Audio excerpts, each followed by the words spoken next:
Ini dia topik kita untuk kali ini mengenai understanding GRC in 5 minutes. Bapak Ibu, kalau kita menyimak dokumen capability model version GRC capability model versi 3.0 yang dikeluarkan oleh OCEG pada tahun 2016 yang lalu. Di sana dikatakan bahwa GRC adalah kapabilitas yang menghasilkan principal performance. Apa itu principal performance? Principal performance adalah upaya pencapaian sasaran yang andal sambil mengatasi ketidakpastian dan bertindak penuh integritas. Pencapaian sasaran adalah upaya mulai dari penetapan sasaran yang harus memenuhi kriteria SMART, kemudian penggunaan model bisnis untuk pencapaian sasaran tersebut yang ditunjang oleh strategi, SDM, proses, teknologi, dan infrastruktur yang jelas. Terkait keandalan, di sana dikatakan bahwa andal ini berkaitan dengan ketentuan bahwa model bisnis yang dijalankan untuk pencapaian sasaran harus sistematis dan terstruktur sehingga benar-benar dapat terukur dan terkendali. Nah, di dalam upaya menjalankan model bisnis yang andal untuk pencapaian sasaran ini senantiasa berhadapan dengan ketidakpastian, dan karena itu harus ada upaya-upaya sistematis dan terstruktur untuk menangani ketidakpastian yang biasanya bermanifestasi dalam bentuk ancaman maupun peluang. Nah, di sini berarti ada kebutuhan untuk penerapan enterprise risk management yang belakangan ini populer berbasis standar ISO 31000.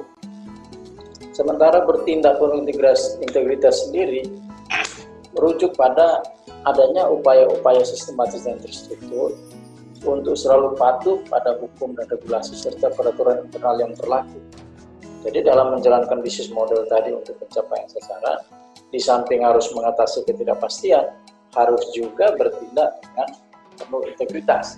Ketentuan, hukum, regulasi, dan sebagainya harus dipenuhi, dan untuk ini, Bapak Ibu dalam penerapannya bisa dipandu dengan menggunakan ISO 19600 dan atau terintegrasi dengan ISO 37000 series. Nah, keseluruhan konsep mengenai GRC ini kalau kita gambarkan di dalam satu slide presentasi, bentuknya kurang lebih seperti ini. Ya, Bapak Ibu lihat, yang namanya governance, ya unsur G di dalam GRC yaitu governance adalah bagaimana mulai dari penetapan sasaran, kemudian penggunaan model bisnis yang ditunjang oleh strategi, SDM, proses teknologi dan struktur yang tepat untuk mencapai sasaran tersebut. Nah, di dalam upaya menjalankan bisnis model untuk mencapai sasaran ini, ada ancaman kegagalan, yang mana di balik ancaman kegagalan ini selalu ada peluang-peluang yang bisa dimanfaatkan dan dieksploitasi untuk menjamin ketercapaian sasaran. Nah, di sini berarti dibutuhkan ada manajemen risiko yang membantu kita untuk memitigasi ancaman-ancaman kegagalan untuk bisa mendapatkan dan mengeksploitasi peluang-peluang keuntungan ini. Upaya mitigasi bisa menggunakan pendekatan preventif maupun yang sifatnya responsif. Nah, terus di mana posisi compliance di dalam keterpaduan GRC ini? Ya. Bapak Ibu, posisi compliance adalah di sini. Ya. Artinya dalam menjalankan bisnis untuk mencapai sasaran, memitigasi ancaman kegagalan untuk mengeksploitasi peluang-peluang keberhasilan, semuanya harus berada di dalam koridor kepatuhan. Baik itu kepatuhan yang bersifat wajib, karena berkaitan dengan tuntutan hukum dan regulasi yang mengatur industri maupun bisnis kita, maupun kepatuhan yang bersifat sukarela. Sukarela berarti kepatuhan ini ditentukan oleh kita sendiri berdasarkan komitmen, misalnya dalam bentuk penggunaan sistem manajemen yang standar atau pedoman etika perilaku bisnis yang ada, atau pemenuhan kewajiban-kewajiban kontraktual yang kita ikat bersama dengan para stakeholder terkait dan lain-lainnya.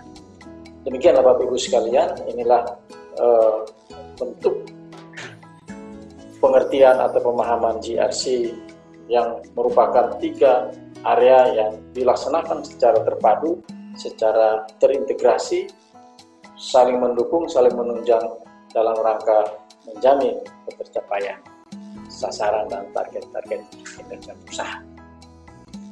Demikian yang bisa saya sampaikan kepada Bapak Ibu sekalian. Terima kasih atas perhatiannya. Mohon maaf jika ada sikap dan tutur kata tingkah laku yang kurang berkenan. Sampai jumpa pada kesempatan yang berikut. Terima kasih.